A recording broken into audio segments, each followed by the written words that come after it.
Welcome to a deep dive into something I bet you weren't expecting.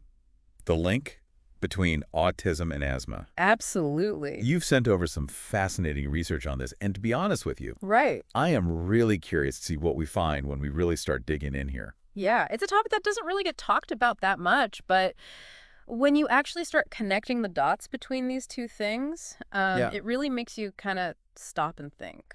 Okay, so right off the bat, the research hits us with this big statistic. Yeah.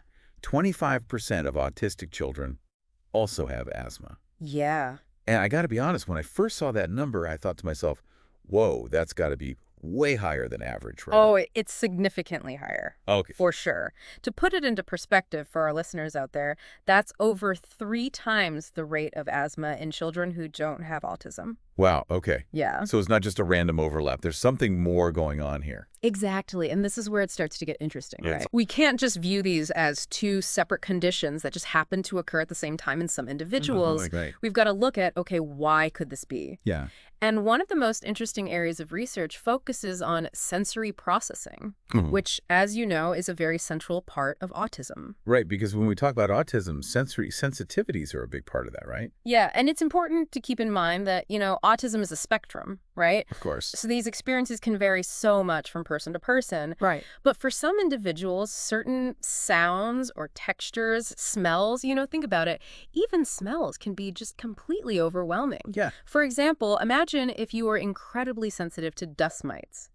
You can't see them, they're everywhere. Right. And for somebody with heightened senses, that constant irritation could be just incredibly distressing, you know what I mean? And I'm already starting to see where you're going with this because dust mites are a major asthma trigger. Precisely. So you can start to see how that heightened sensory experience could be a common link between these two seemingly very different conditions. Wow. It's not just that, oh, this smell bothers me or this is a little irritating. It's that the body is reacting in a much more intense way.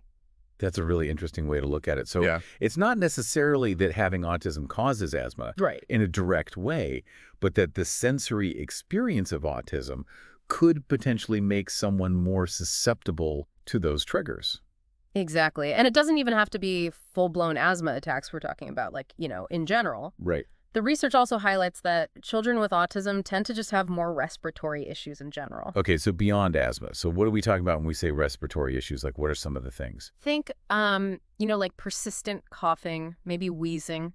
Okay. It seems like they're always catching every cold and every lung infection that's going around. It's funny because I'm thinking of this family. I know their little boy has autism, and he always seems to have a cough or a runny nose. And I just thought, oh, kids. Yeah. But maybe there's more to it. And that's the power of this research, Yeah. It helps us see those patterns that we might otherwise miss. It encourages us to ask, is this just a coincidence, or could there be something else going on here? It really makes you think twice. So if this heightened sensitivity could be a factor, what else are we seeing? Is it purely sensory, or are there other things at play? It's definitely not just sensory, although that's a huge part of it. The research also highlights, the interplay of genetics and environment, even behavior. Okay, so let's unpack that a little bit. Genetics, okay, that makes sense, right? Right. There could be some genetic factors that make someone prone to both.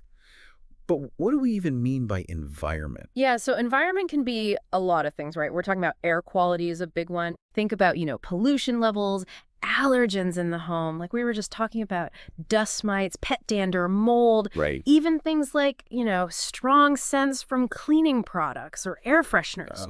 All of these things can impact respiratory health. Right. But for somebody with autism who might have these heightened sensitivities, those factors can have an even bigger impact. And it's funny because, you're talking about air quality, and I'm thinking about my friend's son who I mentioned. They actually live on a really busy street, tons of traffic. Right. And I never even, it didn't even occur to me that could be part of it. Yeah. It's definitely something to consider. And then you add in the behavioral component, which can also kind of play a role. Okay, so how does behavior tie into all of this? So think about it this way, right? Okay.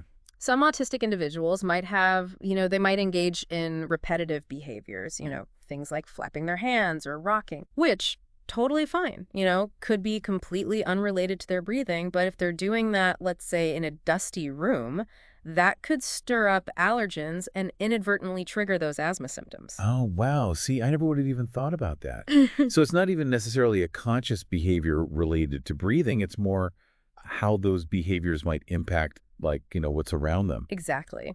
And then on the flip side, some individuals, they might have difficulty communicating when they're feeling discomfort or pain. Right. So if they're having trouble breathing, they might not be able to express that as clearly as someone else. And that just, oh, that's heartbreaking to think about, Yeah. that they're struggling, but they can't necessarily tell us. And that really highlights the importance of being able to understand, recognize those signs, even if they're not verbally expressed to us. Right, for sure.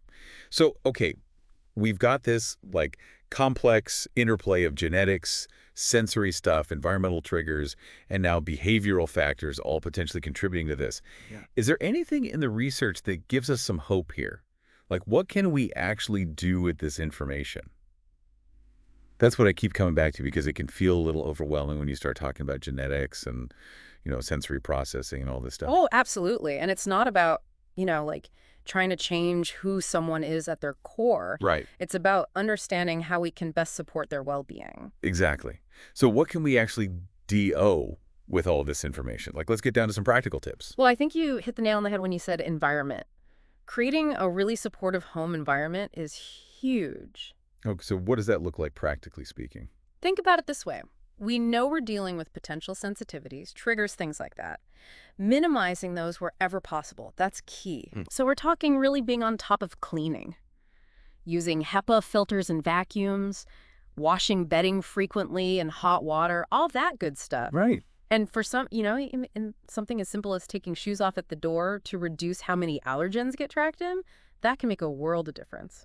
It's funny because I was just remembering something I read a while back about how even just the emotional environment of a home can impact kids with autism. Oh, absolutely. And it makes me wonder, if you reduce stress in general, could that then have this positive ripple effect on their overall health, including respiratory health? That's such a good point.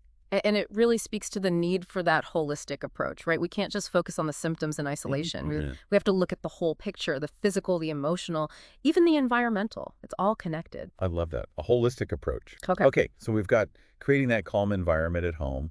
What else can we do? Physical activity. Huge. I know for some individuals with autism, finding activities they actually enjoy and are able to participate in can be tricky, especially if you're dealing with, motor coordination challenges or sensory aversions. Right. It's not as easy as just saying, go join a sports team for every kid. Exactly. But there are so many ways to think outside the box and incorporate movement into their routine in a way that works for them. Yeah, how so? Maybe it's dancing to their favorite music. Maybe it's going for a walk in nature where the sensory input is a little more calming and predictable. Even gentle stretching or yoga can be so beneficial. Finding what brings them joy, A&D gets them moving. I love it. Okay, so we've got the clean air, we've got the calm environment, we've got movement. What about the medical side of things? This is a big one. Regular checkups with a healthcare provider who truly understands autism are absolutely crucial. And I can't stress this enough. Finding a provider who gets the sensory sensitivities, the communication styles, all the potential behavioral components we've been talking about, that's key. It's all connected, right? You can't just treat one thing in isolation. Exactly. And for everyone listening, if anything from this conversation has resonated with you, with your own experiences, don't hesitate to bring it up with your healthcare provider. That's such an important reminder. We can so easily brush something off as, oh, it's nothing, or they'll grow out of it. But having this knowledge, this new lens to see things through, that can make a world of difference. Absolutely. Sometimes just having the awareness is enough to start a conversation with the right people, to ask those what-if questions and potentially get the support that's needed. This has been such an eye-opening conversation, honestly. I feel like we went beyond just the facts and figures and really tapped into the WHY behind this connection between autism and asthma. And hopefully in doing so, we empowered you, our listener, to take this knowledge and create a more supportive, healthy, and understanding environment for yourself or for your loved one. That's what we're here for. Yeah. And what's really stuck with me is this idea that what might seem like a small thing, like just a sniffle or a cough, that could actually be a clue to something bigger. It's about connecting those dots. It's about understanding the whole child, the whole person, and remembering that everyone experiences the world in their own unique way. So well said. And on that note, we've reached the end of our deep dive into autism and asthma. But remember, the conversation doesn't end here. Keep asking those questions. Keep learning. Keep advocating for yourself or for your loved ones, and we'll catch you next time.